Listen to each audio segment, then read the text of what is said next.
Chào mừng các bạn đến với kênh Village of Lee. Mùa hè sắp đến rồi, các bạn đã có dự định móc chiếc túi nào chưa?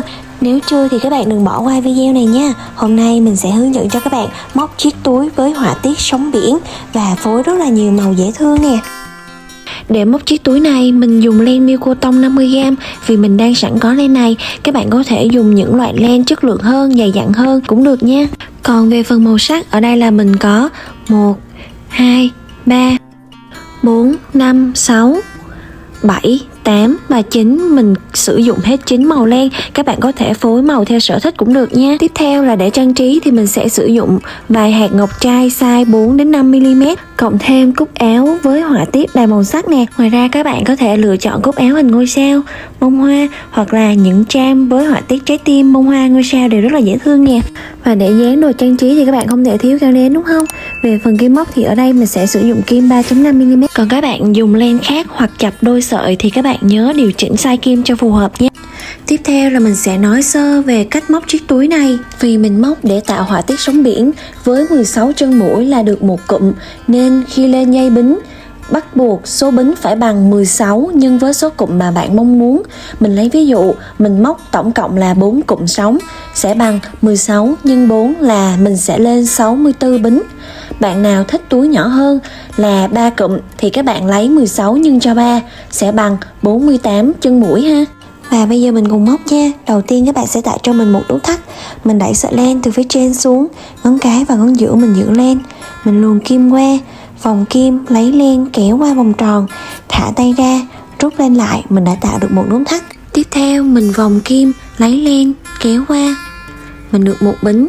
Tiếp tục vòng kim, lấy len kéo qua, bính thứ hai. Tiếp tục vòng kim, lấy len kéo qua, bính thứ ba. Như mình phân tích ở mới nãy, vì của mình là gồm 4 cụm thì mình sẽ lên tổng cộng là 64 bính. Còn nếu bạn nào thích túi nhỏ hơn thì các bạn lên cho mình 48 bính nè. Ở đây mình đã móc được 64 bính. Để móc hàng tiếp theo mình lên thêm 2 bính nữa. 1 nè, tiếp tục 2. Sau đó mình bỏ qua chân đầu tiên và mình móc vào chân thứ hai một mũi đơn. Mình đưa kim qua chân, lấy len lên, trên kim mình có 2 vòng len. Tiếp tục lấy len kéo qua 2 vòng len trên kim, mình được một mũi đơn. Bạn nào mới học móc len thì mình nên đánh dấu lại chân mũi đơn đầu tiên ha, để cuối hàng mình tránh bị hụt chân nè. Rồi đến chân tiếp theo thì mình cũng móc một mũi đơn. Chân tiếp theo cũng tương tự ha, mình cũng móc vào một mũi đơn. Hàng này mỗi chân là một mũi đơn nha các bạn. Ở đây là mình có 65 chân thì các bạn móc đủ cho mình 65 mũi đơn nha. Mình gặp lại các bạn sau khi móc xong hàng này nha. Mình đã móc xong hàng 1 rồi thì đến hàng thứ hai mình lên một bính, xoay lên lại. Tại chân vừa lên bính cũng là chân mũi đơn đầu tiên là cái chân này, các bạn móc vào cho mình một mũi đơn. Đến chân thứ hai trở đi thì mình bắt đầu móc cụm họa tiết sóng biển nha. Đầu tiên là một mũi đơn, sau đó lên một bính, bỏ qua một chân, móc vào chân tiếp theo một mũi nửa kép. Mình vòng len trên kim, đưa vào chân, lấy len qua. Trên kim có 3 vòng len, mình kéo hết qua 3 vòng, mình được một mũi nửa kép. Sau đó lên một bính, tiếp tục bỏ qua một chân, móc vào chân tiếp theo một mũi kép đơn. Mình vòng một len trên kim, đưa vào chân, lấy len qua. Khác với nửa kép thì mình sẽ kéo qua 2 vòng len đầu tiên trước, sau đó kéo qua 2 vòng len còn lại. Tiếp tục lên một bính, bỏ qua một chân, móc vào chân tiếp theo một mũi kép đôi. Kép đôi là mình vòng 2 vòng len trên kim trước, sau đó đưa vào chân, lấy len qua. Trên kim có 4 vòng len, mình cũng kéo qua 2 vòng len đầu tiên trước nè, sau đó kéo qua 2 vòng len lần thứ hai. Còn 2 vòng len cuối mình kéo qua lần thứ ba, sau đó lên một bính, tiếp tục bỏ qua một chân, móc vào chân tiếp theo một mũi kép đôi nữa ha. Các bạn cứ nhớ kép đôi là mình sẽ vòng 2 vòng len nha. Rồi sau đó kéo qua 2 vòng len đầu tiên, kéo qua 2 vòng lần thứ hai và kéo qua 2 vòng lần thứ ba. Sau đó lên một bính, tiếp tục bỏ qua một chân, móc vào chân tiếp theo một mũi kép đơn. Kép đơn thì mình chỉ vòng một vòng thôi nè. Sau đó đưa vào chân, lấy len, kéo qua 2 vòng len đầu tiên trước, kéo qua 2 vòng len lần thứ hai. Tiếp tục lên một bính, bỏ qua một chân, móc vào chân tiếp theo một mũi nửa kép. Nửa kép thì các bạn kéo hết qua 3 vòng len trên kim luôn ha. Rồi tiếp tục lên một bính, bỏ qua một chân, móc vào chân tiếp theo một mũi đơn. Chân tiếp theo mình cũng móc một mũi đơn. Vậy là mình đã xong cụm đầu tiên của họa tiết sóng biển. Bây giờ mình lặp lại nhé. Chân đầu tiên là mình sẽ móc một mũi đơn nè. Sau đó lên một bính, bỏ qua một chân, móc vào chân tiếp theo một mũi nửa kép. Nửa kép là mình kéo hết qua 3 vòng len luôn ha. Sau đó lên một bính, tiếp tục bỏ qua một chân, móc vào chân tiếp theo một mũi kép đơn. Kép đơn là mình kéo qua 2 vòng len đầu tiên trước, sau đó kéo qua 2 vòng lần thứ hai, tiếp tục lên một bính, bỏ qua một chân, móc vào chân tiếp theo một mũi kép đôi. Nhớ là kép đôi mình vòng 2 vòng len ha. Và mình sẽ kéo qua 2 vòng len đầu tiên nè, kéo qua 2 vòng len lần thứ hai và kéo qua lần thứ ba. Sau đó lên một bính, bỏ qua một chân, móc vào chân tiếp theo một mũi kép đôi. Mình móc xong cái phần sóng đi lên á, bây giờ mình đang móc xuống đó các bạn, thì mình cũng móc đối xứng lại thôi à, cũng đơn giản mà các bạn ha. Rồi tiếp tục lên một bính, bỏ qua một chân, móc vào chân tiếp theo một mũi kép đơn nè. Tiếp tục lên một bính, bỏ qua một chân, móc vào chân tiếp theo một mũi nửa kép.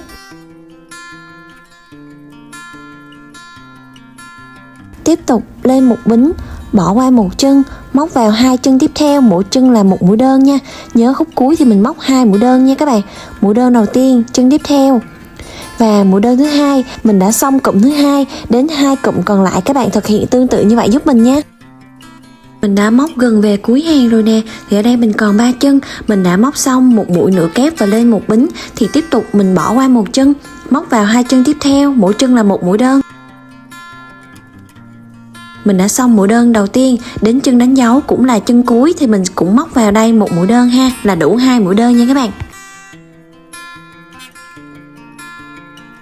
Vậy là mình đã móc xong hàng thứ hai, đến hàng thứ ba mình lên một bính, xoay lên lại tại chân vừa lên bính, cũng là chân mũi đơn đầu tiên là chân này, mình sẽ móc vào đây một mũi đơn. Rồi bạn nào sợ cuối hàng mình móc thiếu chân thì mình sẽ đánh dấu lại chân mũi đơn này ha. Rồi đến chân tiếp theo mình cũng móc vào một mũi đơn. Đến khoảng trống của một bính thì mình cũng móc vào đây một mũi đơn. Đây là chân nửa kép nè, thì mình cũng sẽ móc vào đây một mũi đơn. Tiếp tục khoảng trống một bính mình móc vào một mũi đơn. Rồi đây là chân kép đơn nè, thì mình cũng móc vào một mũi đơn. Đến khoảng trống tiếp theo mình cũng móc vào một mũi đơn. Vậy là hàng này cứ mỗi chân các bạn đều móc cho mình một mũi đơn nha. Chân nè, rồi khoảng trống cũng là một mũi đơn, và các bạn cứ móc như vậy cho đến cuối hàng. Cuối hàng 3 ở đây là mình còn một chân nè, thì mình cũng móc vào đây một mũi đơn. Nhưng khi mình lấy len lên, mình không tiếp tục lấy len kéo qua ha, mình thả len ra và mình sẽ bắt đầu đổi màu len nha các bạn. Bây giờ mình mới kéo qua nè, vậy là mình đã đổi màu thành công. Đồng thời các bạn sẽ cột 2 sợi len này lại giúp mình để tránh bị tuột nhé. Sau khi cột xong thì mình mới cắt cái sợi len cũ đi. Đến hàng số 4 thì mình lên một bính, xoay lên lại. Hàng 4 này cũng rất là đơn giản luôn. Tại chân vừa lên bính mình móc vào một mũi đơn. Các bạn vắt 2 sợi len thừa vừa rồi lên trên kim ha, để khi mà mình móc mình giấu len thừa đi luôn nè. Rồi để cuối hàng mình không móc thiếu chân thì các bạn đánh dấu lại chân này nha. Còn bạn nào mà quen tay rồi thì mình cũng không cần nè. Rồi đến chân tiếp theo mình cũng móc vào một mũi đơn. Các bạn nhớ là kẹp len thừa vào giúp mình luôn nha. Chân tiếp theo mình cũng móc một mũi đơn. Chân tiếp theo cũng tương tự ha, mình cũng móc vào một mũi đơn. Hàng này đơn giản rồi, mỗi chân các bạn đều móc cho mình một mũi đơn nha.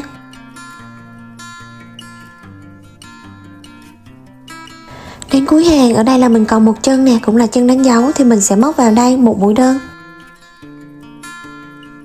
Mình đã móc xong hàng thứ tư, đến hàng thứ 5 tiếp tục họa tiết sóng biển ha. Mình lên 5 bính, 2, 3, 4, 5. Sau đó xoay lên lại, vì dây 5 bính này được tính là một chân rồi, thì tại cái chân này đây thì mình bỏ qua, mình không móc, mình sẽ móc vào chân tiếp theo một mũi kép đôi. Mình sẽ vòng 2 vòng len trên kim, đưa vào chân, lấy len qua, mình kéo qua 2 vòng len đầu tiên nè, kéo qua 2 vòng lần thứ hai, kéo qua 2 vòng lần thứ 3, sau đó mình lên một bính. Tiếp tục bỏ qua một chân, móc vào chân tiếp theo một mũi kép đơn. Cái này là mình đang móc một nửa cụm của họa tiết đó các bạn. Sau đó lên một bính, tiếp tục bỏ qua một chân, móc vào chân tiếp theo một mũi nửa kép. Tiếp tục lên một bính, bỏ qua một chân, móc vào chân tiếp theo một mũi đơn. Chân tiếp theo mình cũng móc một mũi đơn. Vậy là mình đã xong nửa cụm của họa tiết. Rồi bây giờ mình sẽ bắt đầu tạo họa tiết sóng biển nha các bạn. Mình sẽ móc nguyên một cụm luôn nè. Đầu tiên là móc một mũi đơn, sau đó lên một bính, bỏ qua một chân, móc vào chân tiếp theo một mũi nửa kép. Tiếp tục lên một bính, bỏ qua một chân, móc vào chân tiếp theo một mũi kép đơn. Lên một bính, bỏ qua một chân, móc vào chân tiếp theo một mũi kép đôi. Mình đang móc cho một nửa của ngọn sóng đó các bạn, là từ thấp lên cao, từ mũi đơn, nửa kép đến kép và kép đôi. Tiếp tục lên một bính, bỏ qua một chân, đến chân tiếp theo mình cũng móc một mũi kép đôi. Bây giờ là mình móc đối xứng cái sóng biển đi lên để tạo cho sóng biển đang đi xuống này các bạn. Sau đó mình lên một bính, bỏ qua một chân, móc vào chân tiếp theo một mũi kép đơn. Tiếp tục lên một bính, bỏ qua một chân, móc vào chân tiếp theo một mũi nửa kép.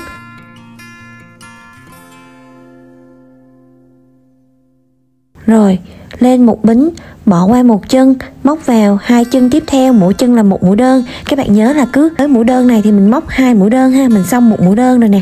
Chân tiếp theo mình cũng móc một mũi đơn. Vậy là mình đã xong một cụm sóng biển. Các bạn thực hiện thêm cho mình 2 lần cụm sóng biển như vậy nữa nha. Mình gặp lại các bạn sau khi móc xong nè. Sau khi móc xong 3 cụm sóng biển, ở đây là mình còn 1, 2, 3, 4, 5, 6, 7 và 8. Mình còn 8 chân thì mình sẽ móc nửa cụm sóng còn lại. Ở đầu hàng là sóng đi xuống thì bây giờ mình sẽ móc sóng đi lên ha. Đầu tiên là mình móc một mũi đơn. Sau đó lên một bính, bỏ qua một chân, móc vào chân tiếp theo một mũi nửa kép. Tiếp tục lên một bính, bỏ qua một chân, móc vào chân tiếp theo một mũi kép đơn.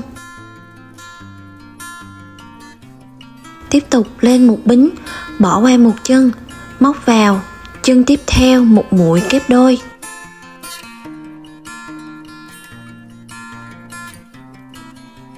Ở đây là mình còn một chân cuối thì mình cũng sẽ móc vào đây thêm một mũi kép đôi nữa ha.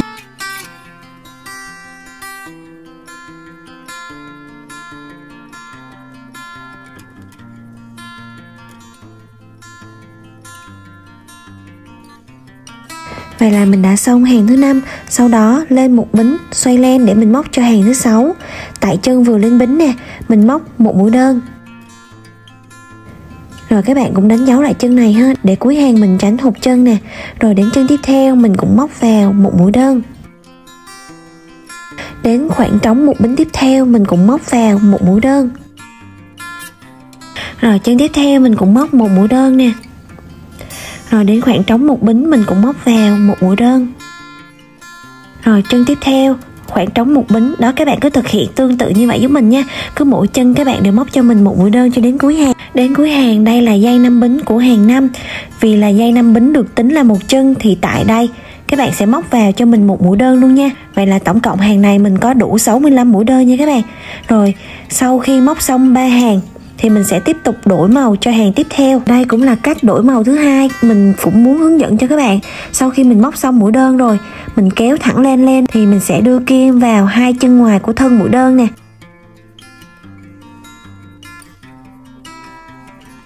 Lúc này mình kéo len qua. Sau đó lên một bính để mình giữ cái len mới không bị tuột ha. Rồi lúc này mình mới rút cái sợi len cũ về. Vậy là mình đã đổi màu thành công. Các bạn nhớ là sẽ cột hai sợi len này lại với nhau để tránh bị tuột. Và cuối cùng là mình cắt len cũ đi. Vì khi đổi màu len mình đã lên một bính cho hàng thứ 7 rồi, thì tiếp theo mình sẽ xoay lên lại. Bây giờ mình sẽ móc lặp lại hàng sóng đầu tiên nha, gồm 3 hàng. Hàng đầu tiên là hàng mũi đơn, tiếp theo là hàng của cụm sóng và hàng thứ 3 lại là hàng mũi đơn. Đến hàng sóng 2 cũng tương tự, một hàng mũi đơn, một hàng cụm sóng và một hàng mũi đơn. Thì bây giờ mình sẽ bắt đầu móc một hàng mũi đơn trước ha. chân vừa lên bính nè, mình móc một mũi đơn. Và đến chân tiếp theo mình cũng móc một mũi đơn. Chân tiếp theo cũng tương tự, mình cũng móc vào một mũi đơn. Hàng này thì đơn giản các bạn ha, vì là hàng mũi đơn thì mỗi chân các bạn móc cho mình một mũi đơn nha. Mình gặp lại các bạn sau khi móc xong hàng 7 này nha. Mình đã móc xong hàng 7 rồi thì đến hàng 8 mình thực hiện tương tự giống hàng 2, tức là mình sẽ tạo nguyên một cụm sóng luôn. Đầu tiên là mình lên một bính và xoay lên lại. Tại chân đầu tiên mình móc vào một mũi đơn. Rồi bây giờ mình móc cụm sóng ha. Chân thứ hai nè, mình móc một mũi đơn. Sau đó lên một bính, bỏ qua một chân, móc vào chân tiếp theo một mũi nửa kép. Tiếp tục lên một bính, bỏ qua một chân, móc vào chân tiếp theo một mũi kép đơn. Tiếp tục lên một bính, bỏ qua một chân, móc vào chân tiếp theo một mũi kép đôi. Lên một bính, tiếp tục bỏ qua một chân, móc vào chân tiếp theo một mũi kép đôi. Lên một bính, bỏ qua một chân, móc vào chân tiếp theo một mũi kép đơn. Lên một bính, bỏ qua một chân, móc vào chân tiếp theo một mũi nửa kép. Lên một bính, bỏ qua một chân và móc vào chân tiếp theo một mũi đơn. Chân tiếp theo cũng là một mũi đơn. Vậy là mình đã xong cụm sóng đầu tiên. Các bạn cứ thực hiện tương tự như vậy cho đến hết cuối hàng luôn nha. Vậy là mình đã móc xong hàng 8 giống hàng 2, thì đến hàng 9 mình sẽ móc tương tự giống hàng 3 nha. Đầu tiên là mình lên một bính. Tại chân vừa lên bính mình móc vào một mũi đơn. Như mình phân tích mới nãy á, là một hàng sóng là mình gồm có 3 hàng nhỏ, thì mình sẽ có hàng đầu tiên là mũi đơn, hàng thứ hai là hàng tạo sóng và hàng thứ ba lại là hàng mũi đơn. Thì mình đang móc ở hàng thứ ba nè các bạn, thì mỗi chân mình đều móc một mũi đơn nha. Rồi đây là chân kép đơn nè, mình móc vào một mũi đơn. Rồi đến khoảng trống một bính thì mình móc vào một mũi đơn. Đó, các bạn cứ thực hiện tương tự như vậy cho đủ 65 mũi đơn nha. Mình đã móc xong hàng thứ 9, cũng tức là mình đã móc xong hàng sóng thứ 3, thì tiếp theo mình sẽ đổi màu nha. Các bạn cứ nhớ giúp mình, cứ 3 hàng là mình sẽ đổi màu một lần ha. Sau khi mình đưa kim qua thân của mũi đơn nè, mình sẽ lấy len màu khác, mình kéo qua, sau đó lên một bính. Đồng thời mình sẽ rút cái sợi len cũ về, và các bạn nhớ là sẽ cột hai sợi len này lại để tránh bị tuột nha. Rồi đến hàng sóng thứ tư gồm hàng 10, 11 và 12, mình sẽ thực hiện tương tự như hàng sóng số 2 nha. Vì lúc đổi màu len mình đã lên một bính rồi thì bây giờ mình sẽ xoay len lại. Các bạn cứ nhớ, một hàng sóng là mình gồm 3 hàng, thì hàng đầu tiên là hàng mũi đơn, nên hàng này mỗi chân mình sẽ móc một mũi đơn nha các bạn.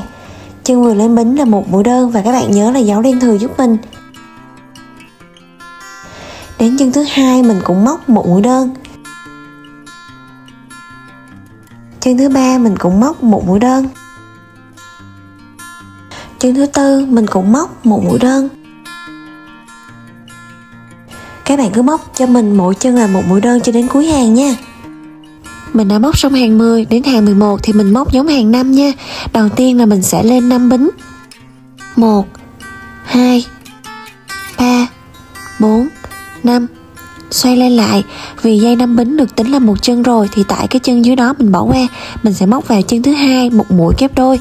Bây giờ mình đang móc một nửa sóng đi xuống nha các bạn. Sau đó lên một bính, bỏ qua một chân, móc vào chân tiếp theo một mũi kép đơn. Tiếp tục lên một bính, bỏ qua một chân, móc vào chân tiếp theo một mũi nửa kép. Lên một bính, rồi bỏ qua một chân, móc vào chân tiếp theo một mũi đơn. Chân tiếp theo cũng là một mũi đơn. Vậy là mình đã móc xong một nửa của cụm sóng, tức là cụm sóng sẽ có đi lên và đi xuống. Mình đã móc xong đi xuống rồi nè, thì bây giờ mình sẽ bắt đầu móc full của cụm sóng luôn nha. Đầu tiên là mình móc một mũi đơn, sau đó lên một bính, bỏ qua một chân, móc vào chân tiếp theo một mũi nửa kép. Mình đang móc đi lên đó. Bây giờ mình lên một bính, bỏ qua một chân, móc vào chân tiếp theo một kép đơn. Tiếp tục lên một bính, bỏ qua một chân, móc vào chân tiếp theo một mũi kép đôi.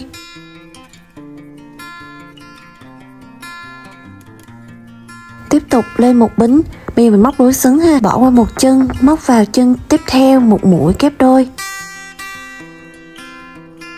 Lên một bính, bỏ qua một chân, móc vào chân tiếp theo một mũi kép đơn.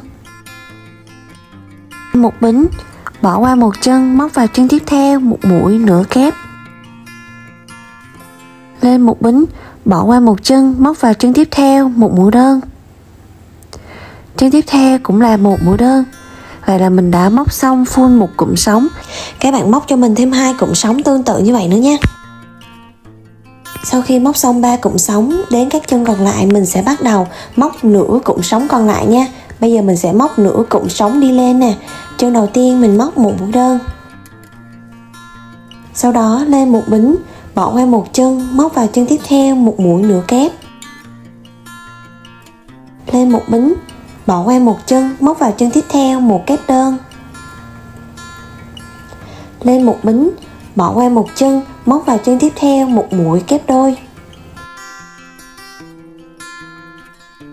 Khúc này không lên bính nha các bạn, còn một chân cuối thì mình sẽ móc vào một mũi kép đôi. Xong hàng 11 thì đến hàng 12 mình móc tương tự như hàng 6 nha. Mình lên một bính xoay len. Tại chân vừa lên bính mình móc vào một mũi đơn. Chân tiếp theo mình cũng móc một mũi đơn. Đến khoảng trống một bính mình cũng móc vào một mũi đơn. Chân tiếp theo mình cũng móc một mũi đơn. Rồi đến khoảng trống một bính mình cũng móc vào một mũi đơn. Hàng này thì đơn giản rồi các bạn ha. Cứ mỗi chân các bạn đều móc cho mình một mũi đơn. Và các bạn nhớ là đếm đủ chân nha. Mình sẽ có tổng cộng là 65 mũi đơn nè.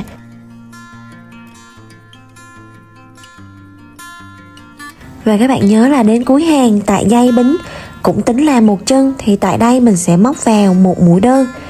Vậy là mình đã móc xong tổng cộng 65 mũi đơn. Vậy là mình đã móc xong 3 hàng cho hàng sóng thứ tư.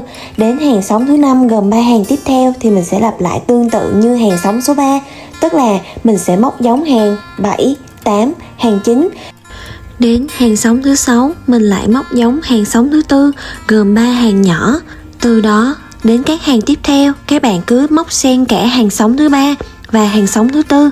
Và nhớ giúp mình cứ 3 hàng nhỏ là mình sẽ đổi màu một lần nha. Và các bạn sẽ đổi màu theo sở thích nè.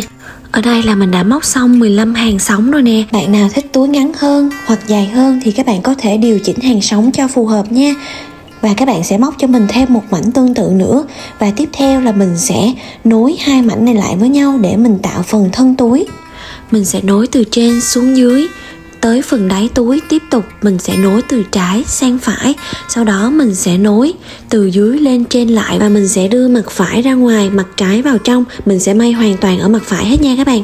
Và cách may như sau. Sau khi mà mình móc xong mảnh thứ hai, mình không cắt len, mình kéo thẳng len luôn. Rồi mình thả kim ra. Sau đó mình sẽ đưa kim vào chân đầu tiên của mảnh thứ nhất ở đằng sau nè. Rồi sau đó mình sẽ luồn len qua kim. Rồi lấy kim kéo len qua.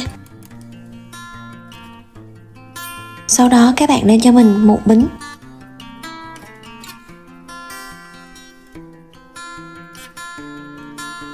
Tại cái chân mình vừa lên bính nè các bạn, mình sẽ đưa kim từ mảnh này, tiếp tục đưa kim đối xứng xuống mảnh thứ hai, lấy len qua và mình sẽ móc một mũi đơn. Tiếp tục mình sẽ đưa kim vào chân của mảnh này, đối xứng qua chân của mảnh kia và mình cũng móc một mũi đơn.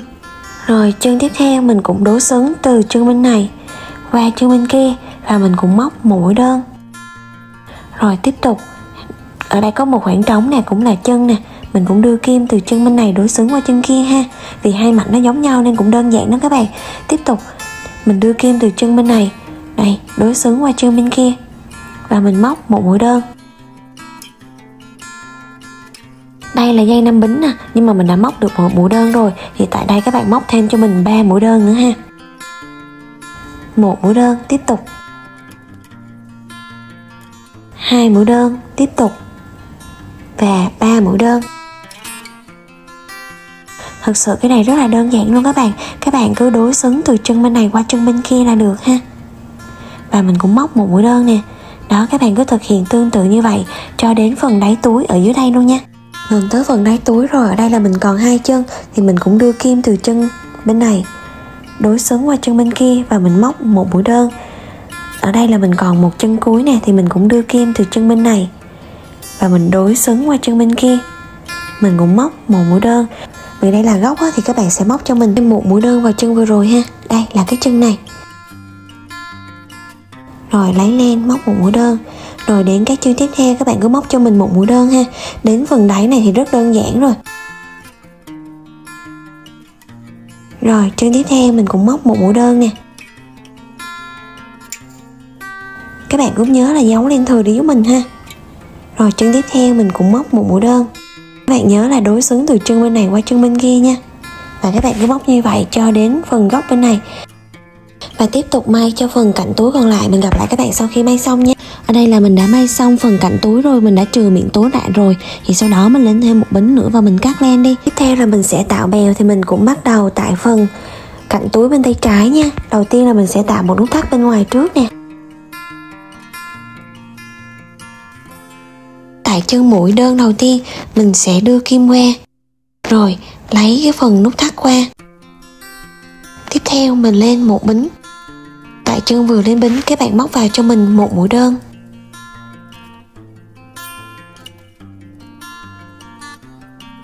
Sau đó mình bỏ qua 2 chân, 1, 2 và mình sẽ móc vào chân thứ 3 cụm 5 mũi kép đơn chung chân. Các bạn nhớ là giấu len thừa đi giúp mình nha.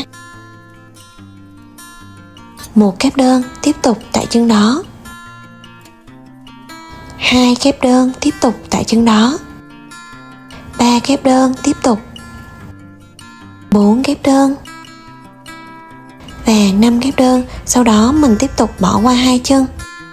Và mình sẽ móc vào chân tiếp theo một mũi đơn. Sau đó lên 3 bính. 1, 2, 3. Và tại chân đó mình móc thêm một mũi đơn nữa. Vậy là mình đã xong cụm đầu tiên. Và đến cái chân tiếp theo thì các bạn cứ lặp lại cụm tương tự như vậy giúp mình nha. Mình sẽ bỏ qua 2 chân, móc vào chân thứ 3 5 mũi kép đơn. Một kép đơn tiếp tục tại chân đó. 2 kép đơn tiếp tục tại chân đó. 3 kép đơn. 4 kép đơn. Và 5 kép đơn. Sau đó mình bỏ qua 2 chân, móc vào chân thứ 3 một mũi đơn. Lên 3 bính, 1, 2, 3 và tại chân đó mình móc thêm một mũi đơn. Mình đã xong cụm thứ 2. Các bạn cứ thực hiện tương tự như vậy cho đến hết phần thân túi nè, rồi tiếp tục là phần đáy túi và cuối cùng là phần cạnh túi còn lại nhé. Sau khi móc xong phần viền rồi thì tiếp theo mình sẽ hướng dẫn các bạn móc phần dây túi nha. Để dây túi dày dặn thì mình đã chập đôi 2 sợi là như các bạn. Đầu tiên các bạn sẽ tạo cho mình một nút thắt. Sau đó mình lên 2 bính. 1, 2. Rồi tiếp tục bỏ qua một chân, mình móc vào chân bính đầu tiên một mũi đơn. Mình được mũi đơn thứ nhất. Sau đó các bạn để ý, đây chính là chân bính mà mình bỏ qua, mình sẽ đưa kim vào đây ha. Rồi sau đó mình sẽ móc vào đây một mũi đơn. Mình được mũi đơn thứ hai. Tiếp tục các bạn để ý, đây là thân của mũi đơn thứ nhất. Mình tiếp tục đưa kim qua và mình móc vào một mũi đơn. Mình được mũi đơn thứ ba. Tiếp tục đưa kim vào thân của mũi đơn thứ hai. Rồi mình cũng móc một mũi đơn. Mình được mũi đơn thứ tư. Tiếp tục đưa kim vào thân của mũi đơn thứ ba. Mình móc một mũi đơn. Vậy là mình được mũi đơn thứ 5. Các bạn cứ thực hiện tương tự như vậy giúp mình nha.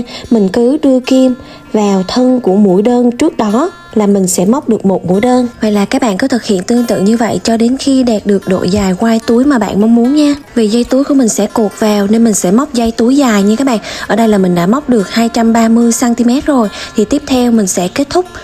Đầu tiên là mình vẫn đưa kim vào thân của mũi đơn phía dưới. Sau đó mình lấy len qua. Thay vì móc mũi đơn thì mình sẽ kết một mũi trừ và mình rút len luôn ha. Vậy là mình đã xong. Và đồng thời các bạn sẽ giấu len thừa đi giúp mình.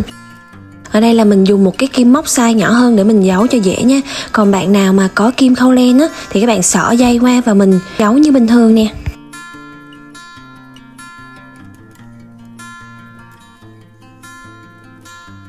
tiếp theo mình sẽ hướng dẫn các bạn cột nút thắt như thế này nha. Ở đây là mình đã cột được một bên rồi. Đầu tiên các bạn sẽ luồn dây từ mặt túi phía sau.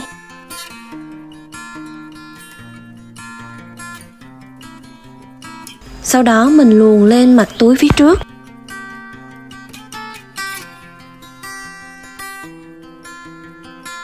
Rồi mình kéo qua ha. Mình kéo qua được 30 cm. Tiếp theo mình sẽ vắt len lên đằng trước. Sau đó mình vòng len từ trên xuống dưới theo hướng từ trái sang phải ha.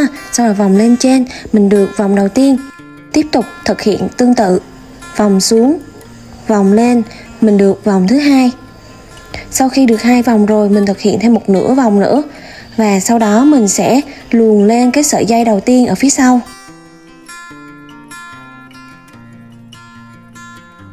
Và các bạn sẽ rút len lại. Vậy là mình đã xong phần khoai túi. Tiếp theo mình sẽ hướng dẫn các bạn móc nơ trang trí nha. Đầu tiên mình sẽ tạo một nút thắt. Tiếp tục mình vòng kim lấy len kéo qua, mình được một bính.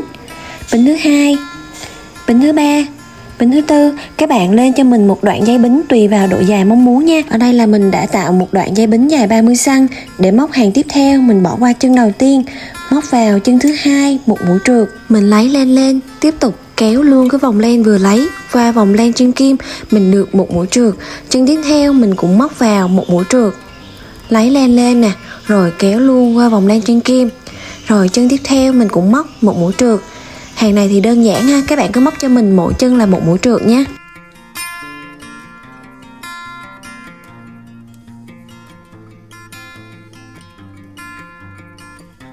Mình đã móc đến cuối hàng rồi nè, sau đó mình lên thêm một bính và mình cắt len đi. Vậy là mình đã xong, đồng thời các bạn giấu len thừa đi giúp mình.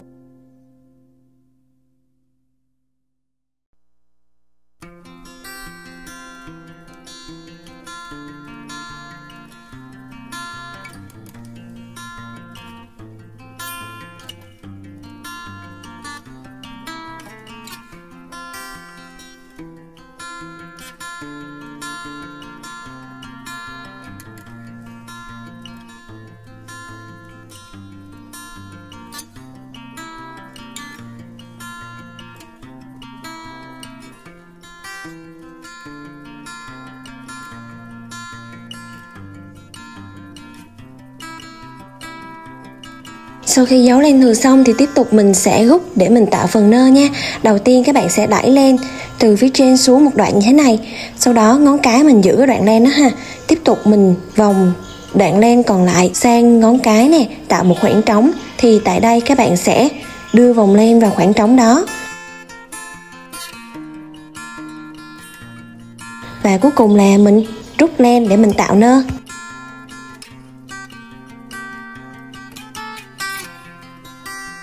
Và các bạn sẽ điều chỉnh lại dây nơ cho phù hợp nhé. Và đến công đoạn cuối cùng rồi thì mình sẽ bắt đầu trang trí túi nha. Ở đây là mình sẽ trang trí một ngôi sao biển nè. Cái kẹp tóc ngôi sao biển này mình cũng đã hướng dẫn ở clip trước rồi, các bạn xem lại ha. Và cách trang trí này sẽ phụ thuộc vào sở thích của mỗi người ha. Và để dán các phụ kiện trang trí này thì mình sẽ dùng keo nến. Mình sẽ hơ keo sẵn bên ngoài và mình dán vào.